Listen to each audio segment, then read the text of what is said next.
She thought it was just another Uber ride, not knowing the passenger would be a romantic billionaire CEO.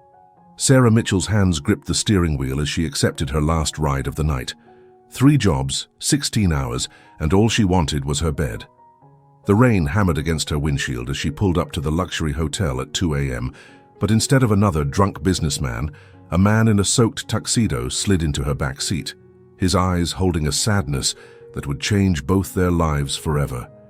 In 8 hours, she'd discovered that Daniel Sterling wasn't just running from the rain, he was running from a life that imprisoned him.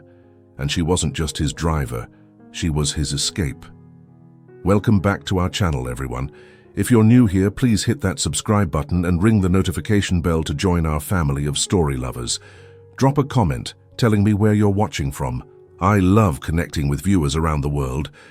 Today's story will show you that sometimes love arrives in the most unexpected ways when we're too tired to put up our walls. Sarah's eyes burned with exhaustion as she stared at her phone. One more ride. Just one more and she could go home to Emma, her 6-year-old daughter, who was hopefully still asleep at Mrs. Rodriguez's apartment next door. The ping came through. Pick up at the Ritz-Carlton. Great. Some rich person who'd probably complain about her 10-year-old Honda Civic not being fancy enough. But money was money, and she needed every penny. She pulled up to the hotel's entrance, watching the rain create rivers on the empty street. The doorman looked confused, checking his tablet. "Uber for Daniel," she called out. "Mr. Sterling ordered an Uber X." The doorman's surprise was evident. There must be some mistake. He always... "No mistake." A deep voice cut through the rain. A man emerged from the shadows beside the entrance, his tuxedo completely soaked, bow tie hanging loose. "I ordered it." He slid into her back seat with athletic grace, bringing the scent of rain and expensive cologne. Sarah caught his eyes in the rearview mirror, grey like the storm, but warm somehow, tired as she felt. "Rough night?" she asked, pulling away from the curb. "You could say that." He ran a hand through his wet, dark hair. "Sorry about the state I'm in. I'm probably ruining your seats." "They've seen worse. Trust me." Sarah navigated through the empty streets. "Where to?" He was quiet for so long she thought he hadn't heard. Then, "Just drive. Is that okay? I'll pay for your time." "Meter's running either way." She glanced back at him. "But I should probably know a general direction. My daughter's babysitter starts charging extra after 3 a.m. "You have a daughter?" His voice held genuine interest, not the judgment she usually got. "Emma. She's 6, currently obsessed with becoming either an astronaut or a pizza chef. She hasn't decided which pays better in space dollars." He laughed, a real laugh that transformed his face. "Space dollars, that's brilliant. Definitely the pizza chef. Astronauts get hungry." "I'll tell her you said that. She'll be thrilled to have another vote for Team Pizza." "Daniel," he said suddenly. "My name's Daniel." "Sarah. Nice to meet you, Daniel, who orders Uber X in a tuxedo at 2 a.m. Nice to meet you, Sarah, who works at 2 a.m. to support a future space pizza chef." They drove in comfortable silence for a few minutes, the rain creating a cocoon around them. Sarah found herself stealing glances at him in the mirror. Even disheveled, he was handsome in that unfair way some men managed. Sharp jawline, perfect stubble, eyes that seemed to hold stories. "Can I ask you something?" Daniel leaned forward slightly. "Why are you really working this late? 3 jobs, you said?" Sarah's hands tightened on the wheel. "Life's expensive, especially when you're doing it alone." "Emma's father decided being a dad was too much responsibility, left us with his gambling debts as a parting gift." She kept her voice light, but the old anger simmered. "What about you? Why are you running away in the rain at 2 a.m.? "Who says I'm running?" "The doorman knew you. You always take a different service, but tonight you ordered regular Uber, stood in the rain instead of waiting inside, and you don't care where we go. That's textbook running." Daniel was quiet then. "My family was announcing my engagement tonight, to a woman I've met exactly twice. Arranged marriage. What is this? The 1800s? When you have enough money, every century is the 1800s. His bitter laugh filled the car. "Vivian Ashford, Perfect pedigree, perfect connections, perfect investment opportunity. We'd make perfect, miserable children together. So you ran. So I ran. Cliché, right? Poor little rich boy can't handle his privileged problems. Sarah turned onto the highway, the empty road stretching before them. Pain is pain. Doesn't matter if your cage is gold or rust, you're still trapped. Rust? He caught the implication. Your cage is rust. Is. I don't know anymore. Some days I feel like I'm breaking free. Others, she shrugged. Others I'm driving Uber at 2 a.m. wondering how I became this person. What person? Tired, bitter. Someone who assumes every rich person is going to be a jerk. She glanced at him apologetically. No offense. None taken. We usually are jerks. He shifted in the seat. But you're not bitter. Bitter people don't raise future space pizza chefs. They don't chat with runaway grooms in the middle of the night. Runaway groom, that's dramatic. I prefer temporarily displaced fiancé. Even more dramatic. Sarah found herself smiling. So, where does a temporarily displaced fiancé want to go? Anywhere but back there. Where do you go when you need to think? Sarah considered. There's this spot, Overlook Park. You can see the whole city. I used to go there when Emma was a baby and wouldn't sleep. Something about the lights made her calm. Sounds perfect. They drove through the rain-slicked streets, conversation flowing like they'd known each other for years. Daniel asked about Emma, genuinely interested in her stories. Sarah found herself laughing at his dry observations about the ridiculousness of high society. So this Vivian, Sarah said as they climbed toward the park. Is she terrible? No, that's the worst part. She's perfectly nice, beautiful, intelligent, kind to animals. She'll make someone a wonderful wife. Just not you. Just not me. He was quiet for a moment. Do you believe in love, Sarah? Real love? Not the business transaction my world calls marriage? I used to, before Emma's father. Now, she pulled into the empty parking lot. Now I believe in paying bills and bedtime stories. Romance is for people with time and energy. That's the saddest thing I've ever heard. That's reality. She turned off the engine. We're here. The rain had softened to a drizzle. They got out, Sarah grabbing an umbrella from her trunk.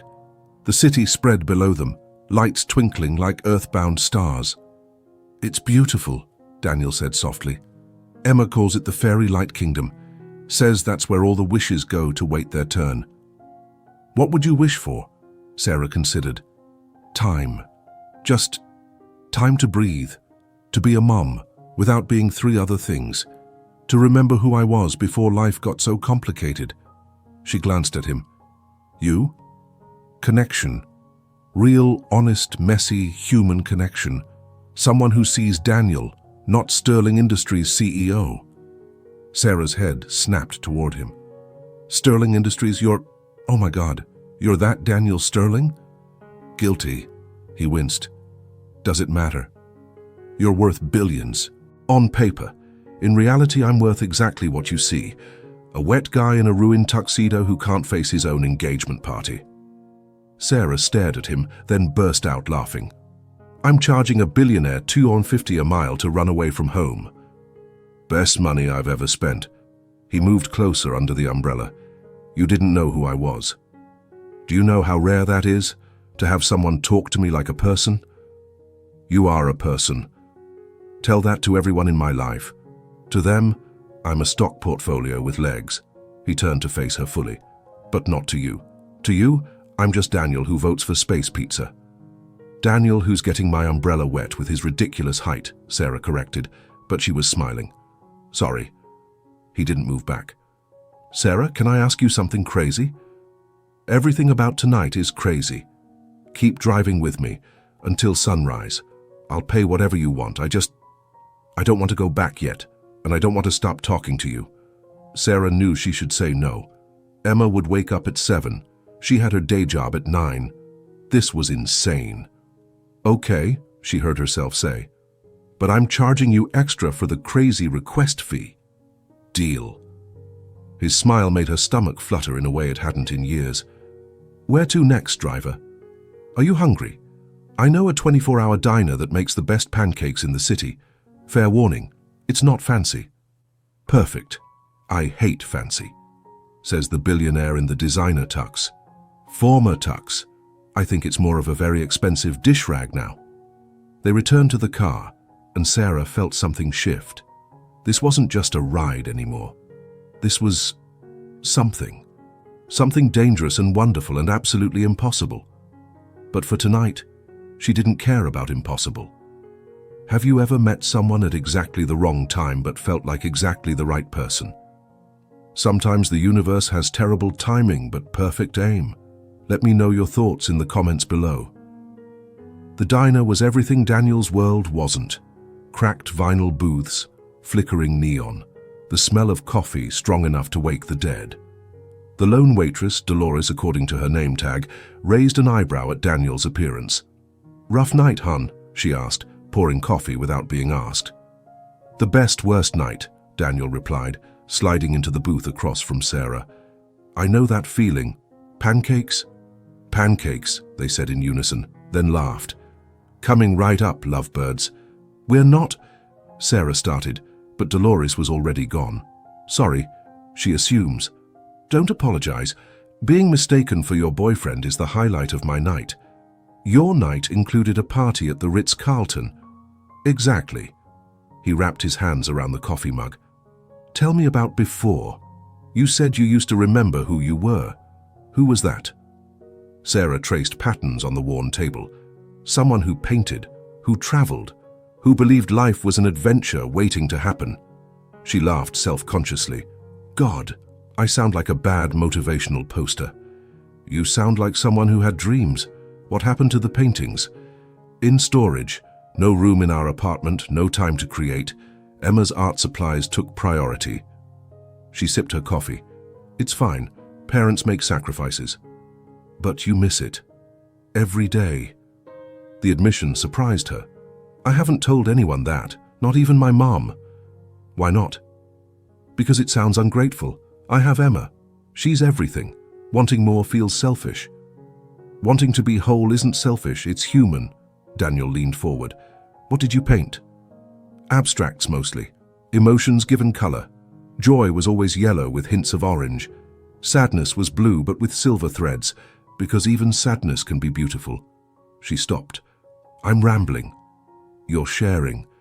There's a difference." His eyes were intent on hers. "I'd love to see them someday." "My paintings are nothing special." "Sarah."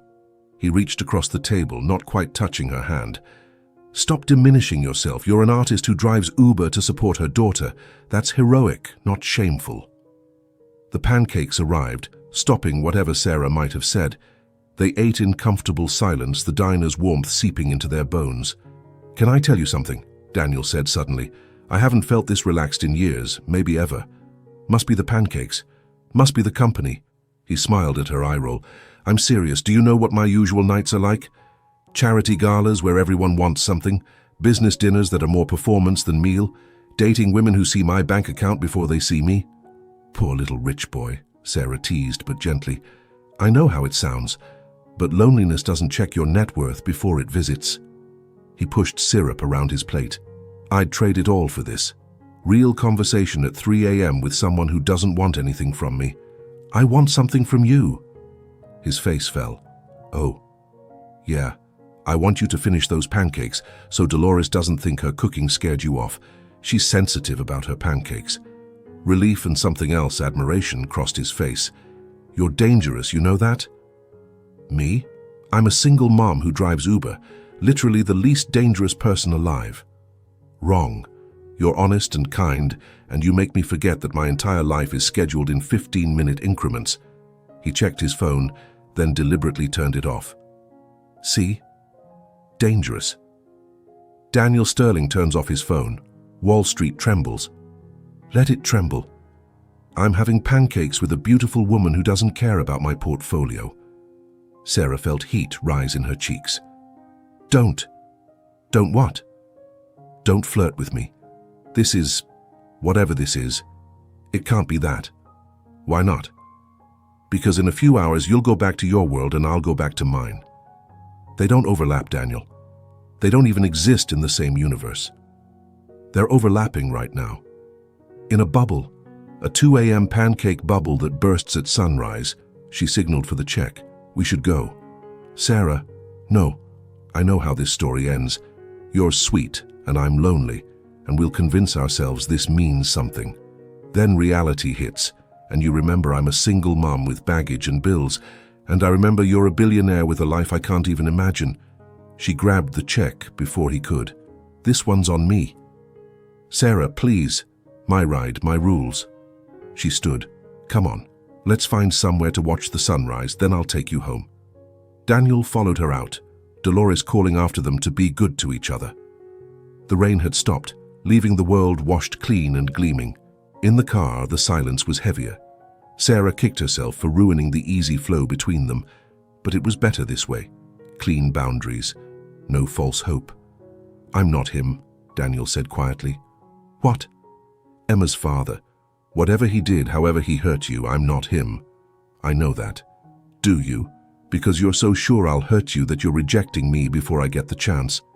Self-preservation isn't rejection. Sometimes they look the same. He shifted to face her. Sarah, I know this is crazy. I know we just met. I know our lives are different. But I also know I haven't felt this alive in years. Can't that mean something? In movies, sure. In real life. She shook her head.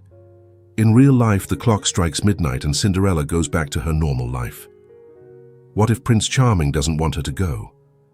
Then Prince Charming needs to remember he's engaged to someone else. That shut him up. They drove toward the eastern hills where the city's best sunrise views waited. Sarah hated the hurt in his eyes, but better a little hurt now than devastation later. They parked at another overlook, just as the sky began to lighten. Pink and orange painted the clouds, chasing away the night. It's beautiful, Daniel said. Emma and I come here sometimes when she can't sleep. She says the sunrise is the sky getting dressed for the day. She sounds amazing. She is. She's everything good in my life. Sarah watched the colors deepen. I'm sorry for being harsh back there. You've been nothing but kind. You were being realistic. I hate it, but I understand it. He turned to her. Can I ask one favor, though? Depends. Can I see you again? Not romantically, just as friends? I could use a friend who sees me as just Daniel. Sarah wanted to say yes. Every cell in her body wanted to say yes, but she knew better. I don't think that's a good idea. Because of my money. Because of everything. Your world, my world, the way you're looking at me right now. She met his eyes. We both know this wouldn't stay just friends. Would that be so terrible? Yes. Because I can't be your escape from reality, Daniel. And you can't be my fairy tale. We're both too old for pretend. The sunrise painted his face gold and shadow. What if it's not pretend? What if this is the most real I've ever felt? Then I feel sorry for you. The words came out harsher than intended. I'm nobody special. Just a tired single mom trying to make it to tomorrow. You're wrong. His voice was fierce. You're a woman who works 3 jobs for her daughter, who keeps an umbrella in her car for strangers, who knows where to watch the sunrise and makes up stories about fairy-like kingdoms. You're extraordinary. Stop. Sarah's eyes burned. Please stop. I can't let myself believe in fairy tales again. I have Emma to think about. What about you? When do you get to think about what you want? When she's 18 and in college. Sarah tried to smile. Only 12 more years. That's not living. That's just surviving. Welcome to single parenthood. She started the car. I should get you home. Where am I going? Daniel gave her an address in the city's most exclusive neighborhood. Of course. The drive was quiet, both lost in thoughts of what couldn't be. When they pulled up to the massive gates of his building, Sarah felt the gulf between their worlds like a physical thing. The doorman rushed out, clearly shocked to see Daniel arriving in a Honda Civic. Thanks for the ride, Daniel said, not moving to get out, and the conversation, and everything. Take care of yourself, Daniel. Maybe talk to your family about the engagement. You deserve to marry someone you choose. Do I get to choose you? Daniel. I know, I'm sorry. That wasn't fair. He pulled out his phone. Can I at least tip you through the app? You can tip me by living your life honestly. Don't marry someone you don't love. And you? Will you live honestly too? Stop punishing yourself for someone else's failures? Goodbye, Daniel. He got out slowly, like he was waiting for her to change her mind. At the building entrance, he turned back, raised his hand in a small wave. Sarah drove away before she could do something stupid, like run after him. Back at her apartment, Sarah paid Mrs. Rodriguez and collapsed next to Emma's bed. Her daughter slept peacefully, small hand clutching her stuffed astronaut bear. Sarah smoothed her hair, thinking about fairy-light kingdoms and space pizza, and men who listened like your words mattered. Her phone buzzed. A notification from Uber. Daniel had tipped her $1,000. Sarah stared at the number, anger and something else flooding through her. She hit the decline button. She wasn't his charity case. The app wouldn't let her decline, so she'd have to call support later. Another buzz. A message through the app.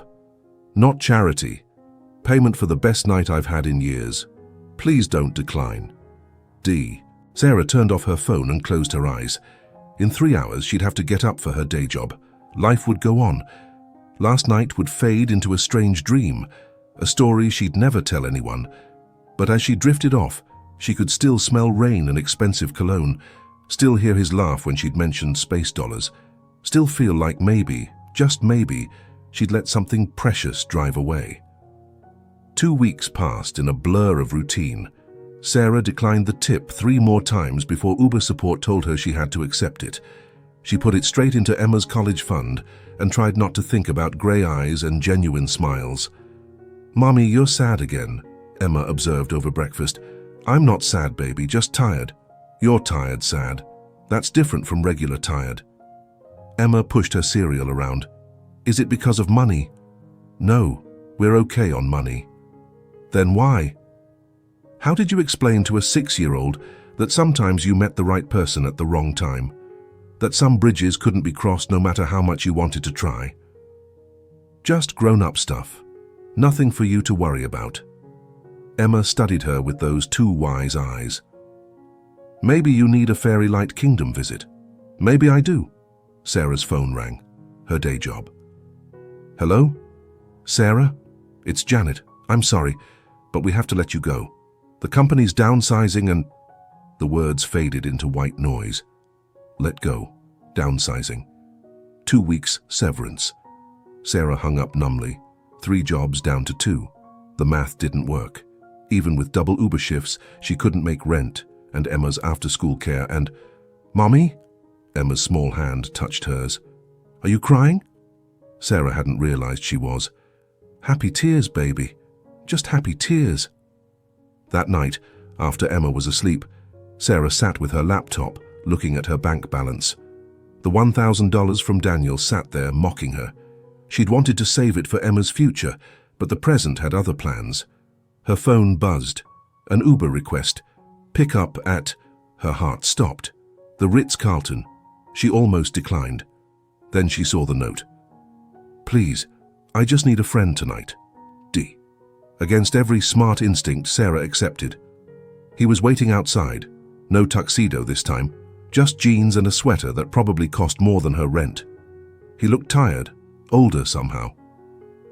"Hi," he said, sliding into the back seat. "Hi. Thanks for coming. I wasn't sure you would." "I almost didn't." She pulled into traffic. "Where to?" "Wherever you want. It's been a bad day. Week. Whatever." He met her eyes in the mirror. "I called off the engagement." Sarah's heart jumped. "You did?" "Told my family I couldn't do it. They're furious, threatening to cut me off from the family trust, remove me as CEO. The board's in chaos." He laughed bitterly. "Turns out being honest has a price tag." "I'm sorry." "Don't be. You were right. I deserve to choose." He leaned forward. "How have you been?" "Fine." "Liar. You look exhausted." "Thanks." Just what every woman wants to hear. Sarah, talk to me, please. She found herself telling him about the job loss, the financial juggling, the weight of it all. He listened without interrupting, without offering solutions. So that's my exciting update, she finished. Single mom loses job, continues drowning. Film at 11. You're not drowning, you're swimming against a riptide. There's a difference. Feels the same from here. They drove in silence until Daniel said, "Turn left here." Why? Trust me. She did, following his directions until they arrived at a small art gallery. Closed, of course, but Daniel produced a key. You own an art gallery. I invest in one. Come on. Inside, the walls were covered with vibrant abstracts, emotions given form and color just like Sarah used to create. These are incredible, she breathed. The artist is local, self-taught. She works 3 jobs to support her family but still finds time to create. Daniel watched her carefully. Remind you of anyone? Daniel, there's a spot in the upcoming showcase. The gallery owner owes me a favor. Say the word and it's yours. I haven't painted in 2 years. So start again. With what time? What supplies? What? With the time you'll have when you're not driving Uber. He held up a hand before she could protest. Hear me out. The gallery needs an events coordinator. Part-time, flexible hours, decent pay. You could work around Emma's schedule. You're offering me a job. The gallery is offering you a job. I'm just the messenger. Daniel, I can't take... It's not charity. They need someone who understands art, who can talk to both artists and patrons. Someone real. He moved closer. That's you. Sarah stared at the paintings, seeing her own dreams reflected in someone else's work. This is too much. This is a chance. Take it or don't, but don't refuse out of pride. Why are you doing this? Because 2 weeks ago, you reminded me that life should be more than 15-minute increments and board meetings. Because you deserve a chance to be whole. He paused. Because I can't stop thinking about you.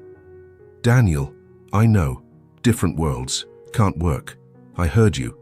He backed away. But the job offer stands regardless. No strings. Sarah walked through the gallery, touching frames gently. This could change everything. Regular hours, decent pay, time to paint again. What's the catch? No catch. Unless you count having to see me occasionally when I check on my investment. That might be a catch. I'll be scarce. Scout's honor. He held up 3 fingers. Were you ever a scout? No. Too busy being a billionaire prodigy, I assume. Too busy being lonely. The honesty in his voice undid her. Say yes, Sarah. To the job, at least. Have you ever stood at a crossroads where pride and practicality went to war? Sometimes accepting help is the bravest thing we can do. Tell me about a time when someone's kindness changed your path. Sarah thought about Emma, about rent, about the paintings gathering dust in storage. Okay, she whispered. Okay? To the job, on one condition. Anything. We keep things professional. No more late-night rides, no more sunrise conversations. I can't afford to fall for you, Daniel. What if I've already fallen for you? The words hung between them like suspended stars.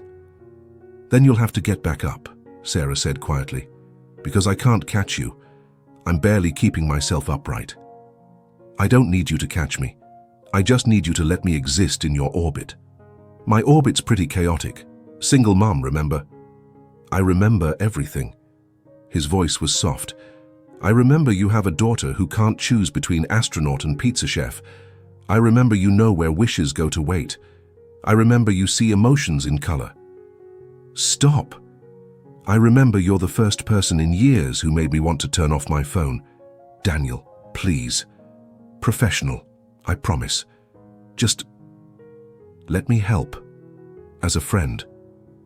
Sarah looked at him, really looked, saw the loneliness that matched hers, the hope he was trying to hide, the genuine care in his eyes. Friends, she agreed. Nothing more.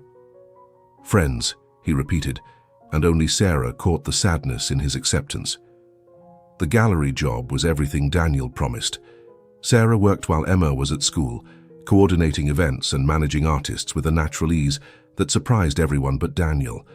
"You're a miracle worker," her boss Patricia said after Sarah successfully mediated between two temperamental artists. "Where did Daniel find you?" "Uber," Sarah said honestly. Patricia laughed, thinking it was a joke. Sarah let her. Daniel kept his promise, appearing only occasionally. But when he did, the air crackled between them. Professional. Always professional. But Sarah caught him watching her when he thought she wasn't looking. She pretended not to notice, pretended her heart didn't race every time. "Mr. Daniel!" Emma's voice rang out one afternoon when Sarah had to bring her to the gallery after school. "Mommy, it's Mr. Daniel!" Sarah froze. "You know each other." "We met at the children's hospital," Daniel explained, kneeling to Emma's level. "I was visiting the ward and this young lady was reading to the younger kids." "He does the best robot voice," Emma informed her mother. "Show her," Daniel obliged, making mechanical sounds that sent Emma into giggles. Sarah watched them, her heart doing dangerous things. "Why didn't you tell me you knew him?" Sarah asked Emma later. "You didn't ask. Is he your friend? He's nice." Yes, he's my friend." "Good. You need more friends." Emma went back to her coloring. "Maybe he can come to my birthday." "I don't think—" "Please?" "He promised to teach me the robot voice." Sarah sighed. 6-year-olds and billionaires, both impossible to argue with. Emma's birthday was small. A few kids from school, Mrs. Rodriguez and Patricia from the gallery. Daniel arrived with a telescope. "For the future astronaut," he said, "or for spotting pizza in space." Emma hugged him fiercely. "This is the best present ever." "It's too much," Sarah protested quietly. "It's perfect," Emma corrected. "Now I can see the fairy-like kingdom better." The party was chaos in the best way. Daniel helped with games, let kids paint his face, even wore the ridiculous birthday hat Emma insisted on. He fit in like he'd always been there, and that terrified Sarah more than anything. "You're good with kids," she said as they cleaned up, the apartment finally quiet. "I like kids. They're honest." He dried dishes while she washed. "Emma's special." "She is. Like her mom." "Daniel. Sorry. Professional. I meant professionally special." Sarah laughed despite herself. "That's not a thing." "It is now." He grew serious. "Thank you for letting me come today. I know it crossed a line. Emma would have hunted you down if I'd said no. Kid's got a stubborn streak." "Wonder where she gets that." They worked in comfortable silence until everything was clean. At the door, Daniel paused. "I have a confession." Sarah's stomach dropped. "What?" "I've been looking at spaces for you to paint. There's a studio that shares the building with the gallery. Natural light, plenty of room, the rent's reasonable." "Daniel, no. Hear me out. You'd pay the rent yourself, from your salary, not mine. I'm just facilitating, like a real estate agent who doesn't charge commission." "Why can't you just let things be?" "Because you're meant to paint. Because Emma deserves to see her mother whole. Because—" He stopped himself. "Because I'm your friend. Friends help each other. Friends don't usually— We're not usual friends." He met her eyes. "We're two people pretending we don't feel what we feel, but that doesn't mean I'll stand by and watch you dim your light. My light's fine. Your light's on power-saving mode. I've seen what you look like when you talk about art. You glow." He opened the door. "Think about the studio. For Emma, if not yourself." After he left, Sarah sat in her quiet apartment, surrounded by birthday decorations and possibilities. The smart thing would be to keep her distance, focus on work and Emma. But when had she ever done the smart thing? She thought about colors and canvases, about showing Emma that dreams didn't have to die when life got hard. Maybe, just maybe, she could have both, safety and art, friendship and boundaries. Maybe. The studio was perfect. Sunlight flooded through tall windows, and the space smelled of possibility and paint. Sarah stood in the center, turning slowly, imagining canvases lining the walls. The light's best in the morning, Patricia said. Previous tenant was a sculptor, said it was like working inside a sunrise. It's beautiful, Sarah's voice caught, but first month's free while you get settled. After that, it's $400 a month. I know that sounds like a lot, but I'll take it, Patricia smiled. Daniel said you'd say that. He doesn't know me as well as he thinks. Honey, that man knows exactly 3 things: technology, business, and you. Not necessarily in that order. Sarah signed the lease with shaking hands. A studio. Her own studio. After Patricia left, she sat on the floor and cried. Good tears. Overwhelming tears. Tears that tasted like hope. Her phone buzzed. Daniel, Patricia says congratulations are in order. You orchestrated this. I mentioned you might be interested. You did the rest. Thank you. Don't thank me. Just paint. Show Emma that dreams can coexist with responsibility. Sarah stared at her phone, then typed, Would you like to see what I create? 3 dots appeared and disappeared several times. Finally, I'd be honored. The first painting came like a dam breaking. Sarah dropped Emma at school and went straight to the studio, not even stopping for coffee. Colors poured out. 2 years of suppressed creativity demanding release. She painted sunrise drives and pancake conversations. She painted loneliness in shades of gray and connection in gold. She painted a little girl reaching for stars and finding pizza. When she finally stopped, hours had passed.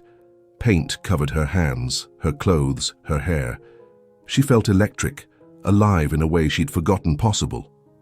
Mommy, you're sparkly, Emma said when Sarah picked her up. Did you paint today? I did, baby. Want to see? Emma's joy at the studio was worth every doubt. She ran around the space, proclaimed it perfect for art and cartwheels, then studied Sarah's painting seriously. It's happy and sad at the same time, she observed. That's exactly right. Is it about Mr. Daniel? Sarah's breath caught. Why would you think that? Because you make that face when you talk about him. Happy, sad face. Emma tilted her head. Do you like him? It's complicated, baby. Grown-ups always say that. I think you should just be happy. No sad parts. If only it were that simple. Sarah painted every morning. The gallery job covered basic expenses, and she'd started driving Uber just weekend nights. It wasn't easy, but it was manageable. More importantly, she felt like herself again. Daniel kept his distance, appearing only for official gallery business. But sometimes she'd find coffee waiting at the studio, still hot. Sometimes there were flowers on her easel with no note. Sometimes she caught glimpses of a familiar car parked across the street, watching over her like a guardian angel. You have a stalker, Patricia observed one morning, nodding toward the window where Daniel's car sat. A very rich, very smitten stalker. He's not stalking. He's caring. From a distance. Honey, that man would care from as close as you'd let him. It's not that simple. Love never is. Doesn't mean it's not worth trying. Who said anything about love? Patricia just laughed and walked away. The showcase opening was in 3 weeks. Sarah had 5 paintings ready, each one a piece of her soul on canvas. The latest showed 2 figures in a car, city lights blurred behind them, the whole thing radiating possibility and fear. It's incredible, Daniel's voice came from the doorway. Sarah spun, paintbrush flying. You can't just appear like that. Sorry, Patricia let me in. He stepped closer, studying the painting. Is this? It's just a painting. It's us that night. His voice was wondering. You painted us. I painted a moment, an emotion, not us. Sarah. The way he said her name made her shiver. How long are we going to do this? Do what? Pretend. Dance around each other. Act like we're just friends when we both know we are just friends, you promised. I lied. He turned to face her. I've tried, Sarah. For months I've tried to be just your friend, but I can't stop thinking about you. Can't stop wanting more than professional pleasantries and stolen moments. Daniel, please. I dream about that night. About pancakes and sunrise, and the way you laughed at my robot voice. I wake up reaching for you. He moved closer. Tell me you don't feel it too. It doesn't matter what I feel. It's the only thing that matters. No, Sarah's voice cracked. What matters is Emma. What matters is stability. What matters is not letting my heart make decisions my head knows are wrong. Why is this wrong? We're both single, we care about each other. We're from different worlds.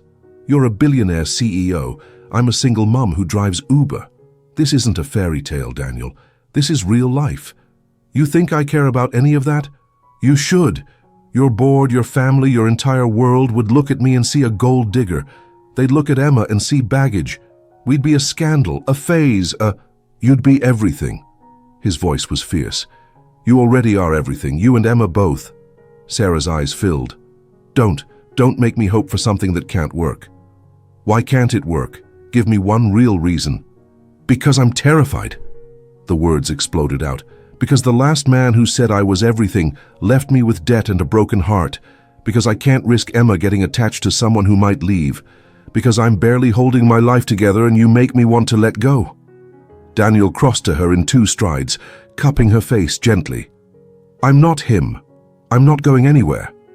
And Sarah? You're not barely holding it together. You're magnificent. Daniel, you're a mother who works multiple jobs for her daughter, an artist who creates beauty from pain, a woman who gave a runaway billionaire the best night of his life with just conversation and pancakes. His thumb wiped away a tear she hadn't realized had fallen. You're not holding it together. You're soaring, and I just want to soar with you. I can't, she whispered. Can't or won't? Both. Neither. I don't know anymore. He was so close she could see the gold flecks in his gray eyes, could smell that expensive cologne mixed with something uniquely him. Her hands came up to rest against his chest. Whether to push him away or pull him closer, she didn't know. Sarah, he breathed, please just try. Let us try. And when it falls apart? What if it doesn't? What if it's everything we both need? She thought about Emma asking why she was happy, sad, about paintings that captured moments she couldn't forget, about a year of pretending she didn't check for his car, didn't save his texts, didn't dream about that night. One date, she heard herself say. One real date. If it's a disaster, we go back to being professional friends. And if it's not a disaster, then we figure it out as we go. His smile was like sunrise. Saturday, I'll pick you up at 7. Emma, bring her. First part of the date can be the 3 of us. Dinner somewhere she'd love. Then if she approves, maybe you and I could have dessert somewhere after she's with Mrs. Rodriguez. Sarah's heart melted a little. He'd thought about Emma. Of course he had. She's been asking when she can see you again. Smart girl knows a good thing when she sees it. He was still holding her face, and Sarah realized she was still touching his chest. Is this okay? No, she said, but didn't move. This is dangerous and stupid and... He kissed her, soft, questioning, giving her every chance to pull away. Instead, she melted into him, her hands fisting in his shirt. It was nothing like their hurried embrace that night, and everything like coming home. When they broke apart, both breathing hard, Daniel rested his forehead against hers. Still think it's stupid? He asked. Stupider than ever, she managed. Also inevitable. I'll take inevitable. Daniel, she pulled back to look at him. If we do this, really do this, I need you to understand something. Emma comes first. Always. If this doesn't work, if it hurts her in any way, it won't. But if it does, then I'll walk away. No fights. No drama. I'd never hurt her, Sarah. Or you. He kissed her forehead. But I don't plan on walking away. I plan on proving that some fairy tales are real. By taking us to dinner. By showing you every day that you're worth fighting for. Both of you. After he left, Sarah stood in her studio surrounded by paintings of him, of them, of possibilities she'd been too scared to name. Her phone buzzed. Daniel. For the record, that kiss was the second best moment of my life. Second? First was when you said yes to driving until sunrise. Everything started then. Sarah smiled, touching her lips. Saturday suddenly seemed very far away. Have you ever taken a leap of faith despite your fears? Sometimes the biggest risk is not taking one at all. Share your thoughts below. When has love asked you to be brave? Saturday arrived with Emma bouncing off the walls. Mr. Daniel's taking us to dinner. Both of us. Do you think he'll do the robot voice? Maybe if you ask nicely. Sarah smoothed her daughter's dress, then checked her own reflection. She'd changed outfits 3 times, finally settling on a simple blue dress that Daniel had once said brought out her eyes. You look pretty, Mummy. Like happy pretty, not sad pretty. There's a difference? Uh-huh. Sad pretty is when you dress up but your eyes are tired. Happy pretty is when you glow. Emma studied her. You're glowing. The doorbell rang and Emma raced to answer it. Daniel stood there in jeans and a button-down, looking nervous and gorgeous and holding 2 bouquets, roses for Sarah, daisies for Emma. Flowers for both your girls, he said, then caught himself. Thank you, Sarah interrupted, saving him. They're beautiful. I love daisies. Emma hugged hers. They're happy flowers, like sunshine but in plant form. That's exactly what I thought when I picked them, Daniel said, charmed. Where are we going? Emma asked, taking his hand naturally as they walked to his car. Well, I heard there's someone here who can't decide between astronaut and pizza chef, so I thought we'd go somewhere that serves the best pizza in the city and then maybe check out the planetarium's evening show. Emma's squeal could probably be heard in space. Really? The planetarium? Mommy, can we? That's the plan, baby. Daniel had thought of everything. The pizza place was fancy enough to be special, but casual enough for a 6-year-old. He listened intently as Emma explained her latest theory about space pizza delivery logistics. You'd need special boxes, she said seriously, so the cheese doesn't float away. Magnetic cheese, Daniel suggested. Genius! Emma high-fived him. We should patent that. We'll split the profits 50-50. 60-40. I thought of space pizza first. Tough negotiator, I respect that. Sarah watched them, her heart doing acrobatics. Daniel treated Emma like she mattered, like her ideas were worth considering. He didn't talk down to her or try too hard to impress. He was just himself. Mommy's making happy sad face again, Emma observed. Happy sad? Daniel asked. It's when she's feeling too many things at once. Emma patted Sarah's hand. It's okay, Mummy, feelings are like colors. Sometimes they mix and make new ones. When did you get so wise? Sarah asked. Tuesday. Mrs. Chen taught us about emotional intelligence. I'm very emotionally intelligent.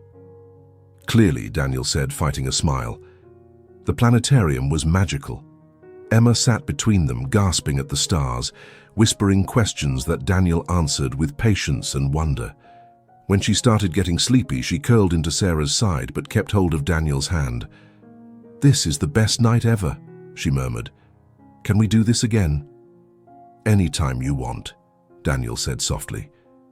Sarah met his eyes over Emma's head. The tenderness there undid her. This wasn't just about her anymore. He was falling for Emma too, and that was somehow scarier and more wonderful than anything else. After dropping Emma at Mrs. Rodriguez's, with many promises to look at stars again soon, Daniel turned to Sarah. Dessert? Or have I used up my date credits? You earned bonus credits with the planetarium. Emma will be talking about it for weeks. I'll have to find more space-related activities then. He took her hand.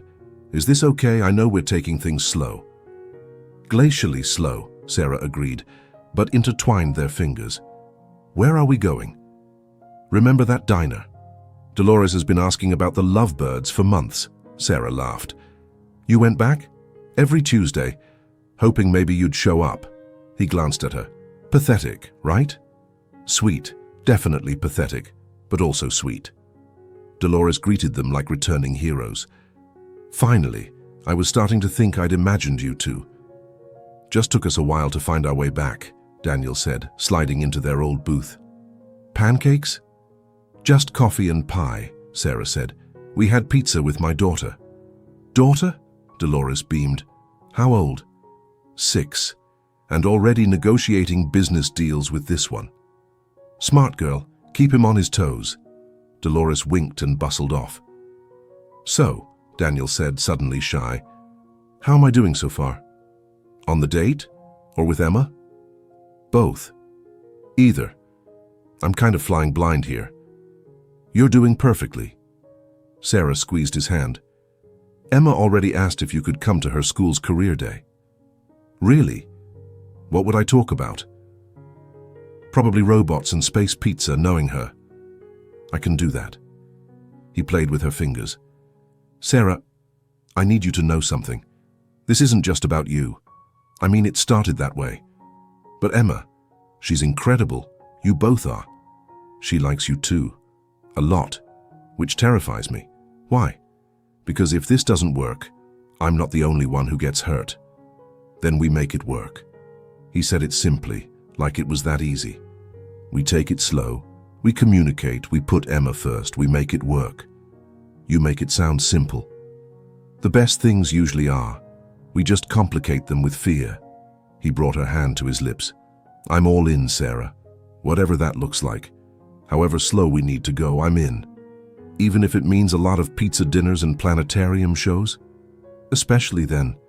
Did you see her face when she saw Saturn? That was pure magic. You're good with her. She's easy to be good with, like her mother. They talked until Dolores kicked them out at closing. Daniel drove her home slowly, neither wanting the night to end. Thank you, Sarah said at her door, for tonight, for being patient, for everything. Thank you for taking a chance. He cupped her face. Can I kiss you goodnight? Please. This kiss was different, deeper, surer, full of promise. When they broke apart, Sarah felt dizzy. Wow, she breathed. Yeah. He grinned. So, second date? Emma mentioned something about a school play next week. You want to come to a first-grade production of The Very Hungry Caterpillar. I want to be wherever you two are, even if it means watching 6-year-olds in butterfly costumes. You're in for a treat. Emma's playing the Thursday food. She has a whole monologue about pickles. Wouldn't miss it. After he left, Sarah found Emma still awake at Mrs. Rodriguez's. How was dessert? Emma asked innocently. How do you know we had dessert? Mr. Daniel texted me. She showed Sarah her tablet. He wanted to make sure I knew you were safe and having fun. Sarah's eyes burned. He'd thought to reassure her 6-year-old. He's nice, Emma said, snuggling into Sarah's side for the walk home.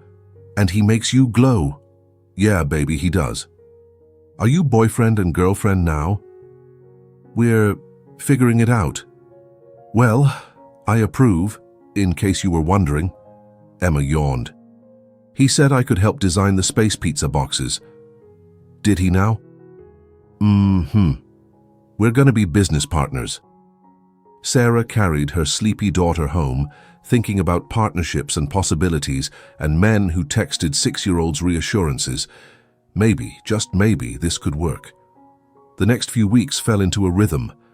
Daniel came to the play and cheered loudest when Emma delivered her pickle monologue. He joined their Sunday park visits, teaching Emma to fly the kite he'd brought. He showed up at the gallery with lunch when Sarah worked through breaks. You're courting me, Sarah accused one afternoon, accepting the sandwich he'd brought. Desperately, he agreed. Is it working?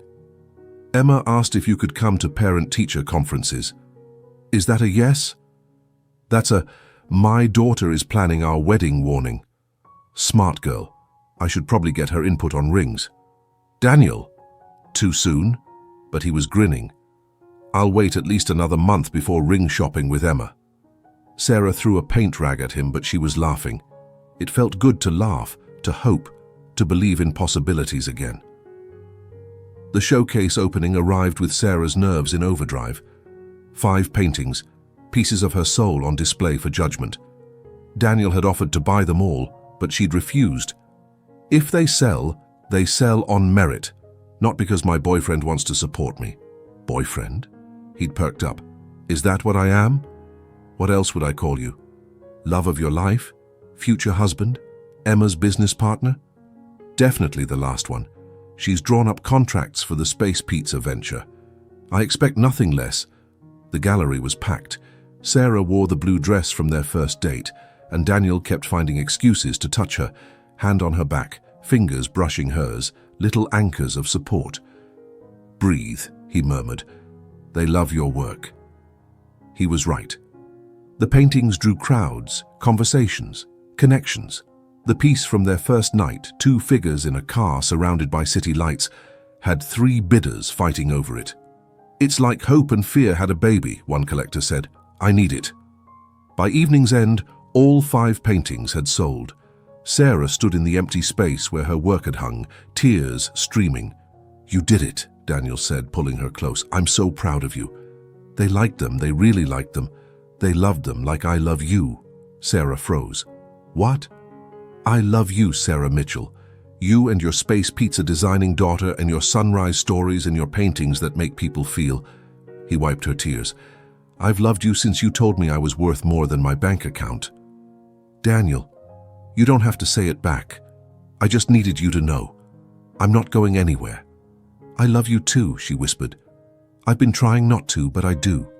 Thank God." He kissed her deeply, right there in the gallery, not caring who saw. "Emma's going to be insufferable when she finds out she was right." "Finds out what?" "That we're getting married. She informed me yesterday that I should probably start ring shopping soon because she has opinions." Sarah laughed through her tears. "We're not getting married. Not today. But someday. When you're ready. When you trust that I'm staying." He held her face gently. "I'll wait as long as it takes." "What if it takes forever?" "Then I'll love you forever while waiting." 6 months later, Sarah stood in her studio finishing a new piece. The door opened and small feet ran across the floor. "Mommy! Mommy! Look what Daniel helped me make." Emma held up a box decorated with stars and planets. "It's a prototype for space pizza." "It's magnificent," Sarah said, examining it seriously. "Daniel says we need to test it, so we're having pizza night. But first..." Emma pulled something from behind her back, a small velvet box. "He said I should give you this." Sarah's heart stopped. "Emma, open it." Inside was a simple diamond ring with 2 smaller stones flanking it. 3 stones, Emma explained. 1 for each of us, because we're a family now, right? "Emma, where's Daniel?" "Right here," he said from the doorway, looking nervous and hopeful and perfect. Emma said she should ask since it affects her too. "You two planned this?" "For weeks," Emma bounced. "I helped pick the ring and everything. So will you marry us? I mean marry Daniel, but really marry both of us because we're a package deal now?" Sarah looked between them, her daughter vibrating with excitement. The man who'd shown her love could be safe and wild at once. "Yes," she said. "Yes to all of it." Emma cheered and launched herself at them both. Daniel slipped the ring on Sarah's finger, then kissed her while Emma made exaggerated gagging noises. "Does this mean I can call you Dad?" Emma asked Daniel. "If you want to," he said carefully. "But only if..." "Dad?" Emma tested. "Daddy, Father, Papa." "I like Dad best." "I like it too," Daniel said, voice thick. They were married 3 months later in the planetarium, surrounded by stars and the people who'd watched their journey. Dolores made the cake. Patricia displayed Sarah's paintings. Mrs. Rodriguez cried through the entire ceremony. "Do you, Sarah, take this man and his space pizza business partner to be your family?" the officiant asked. "We object to that phrasing," Emma called out. "The space pizza business is separate from the marriage." Everyone laughed. Sarah knelt down to Emma's level. "I take you both. As my family, my loves, my home." "Good answer," Emma approved. "Proceed." When Daniel kissed his bride, Emma covered her eyes but peeked through her fingers, grinning. "Gross but acceptable," she declared. At the reception, Daniel pulled Sarah aside. "No regrets?" "Only one," Sarah said. "What?" "That I didn't get in your car sooner that night. Then we might not have Emma's space pizza empire." True, the timeline worked out perfectly. "Perfectly," he agreed, spinning her on the dance floor. From Uber to altar. From stranger to family. From alone to always. "That's cheesy," Sarah laughed. "I learned from Emma. Cheese is important in all ventures, including marriage." Speaking of Emma, Sarah nodded to where their daughter was teaching Daniel's board members the robot dance. Think they'll survive her? They'll be investing in space pizza by night's end. Our daughter, the tiny tycoon. Our daughter, Daniel repeated, wonder in his voice. I love saying that. I love you saying it too. They danced under the projected stars, a family forged from chance encounters and brave choices. Around them, their loved ones celebrated, but Sarah and Daniel only had eyes for each other. Thank you, Daniel whispered. For what? For getting in the car, for driving until sunrise, for showing me life outside 15-minute increments. Thank you for running away in the rain, for ordering UberX instead of Black, for being worth more than your bank account. We should tip our driver, Daniel joked. I think she's been well compensated. Mommy, Dad, stop being mushy and come see, Emma called. The planetarium people are showing our wedding constellation. They joined their daughter, looking up at stars arranged to spell out Mitchell Sterling family across the dome. How did you manage that? Sarah asked Daniel. Emma negotiated it. I just wrote the check. Best business partner ever, Emma said, hugging them both. As their guests pointed at the stars, making wishes on their new constellation, Sarah thought about that night 3 years ago. How a desperate billionaire and an exhausted driver had found each other in the rain. How love had grown from unlikely soil, nurtured by trust and patience and a 6-year-old's wisdom. What are you thinking? Daniel asked. That sometimes the best rides are the ones with no destination. Just drive until sunrise and see where you end up. I know where I ended up, he said, pulling his girls closer. Exactly where I belong. Emma yawned between them. Can we go home now? I want to work on my space pizza business plan. Of course you do, Sarah laughed. They left their reception early, just the three of them, driving through city streets that had witnessed their beginning. Emma fell asleep in the back seat, clutching her junior CEO badge, Daniel's wedding gift to her. She's perfect, Daniel said softly. She's ours, Sarah corrected, even better. At home, their home now, a house with room for art studios and business plans and family, they tucked Emma in together. Best day ever, she mumbled. Love you, Mom. Love you, Dad. Love you too, space pizza mogul, they whispered. In their own room, Sarah traced Daniel's face in the moonlight. Was it worth the wait? She asked. Worth the wait, the fear, the almost giving up, worth everything. He kissed her gently. You saved me, you know. We saved each other, and Emma saved us both. The wisest 6-year-old in existence. 7 now, Daniel corrected. 7 and already planning her empire. With her business partner, Dad, and her artist mom who glows. They held each other in the quiet house, their daughter dreaming down the hall, their life spread before them like an open road. No more running? Sarah asked. No more running, unless it's towards something together. Deal. Sealed with space pizza. Sealed with love. Even better. Outside, the city lights twinkled like earthbound stars, witnessing another night of possibility. But inside the Mitchell Sterling house, 3 hearts beat in harmony, proof that sometimes the best journeys begin with a simple request. Just drive. And sometimes, if you're very lucky, you find your destination was sitting in your back seat all along, waiting for you to be brave enough to stop and stay. The end. Thank you so much for joining me on this beautiful journey of unexpected love and second chances. If this story touched your heart, please hit that like button and share it with someone who needs to believe that love can find us in the most unexpected moments. Have you ever taken a chance on a stranger who became family? Or found love when you were just trying to survive another day? I'd love to hear your stories in the comments below. Remember, sometimes our greatest adventures begin when we say yes to the unknown. Whether it's getting in a car with a stranger or opening your heart after it's been broken, the best things in life often require a leap of faith. Until next time, keep your hearts open and your spirits ready for magic. You never know when your own midnight ride might change everything. Stay blessed, and I'll see you in the next story.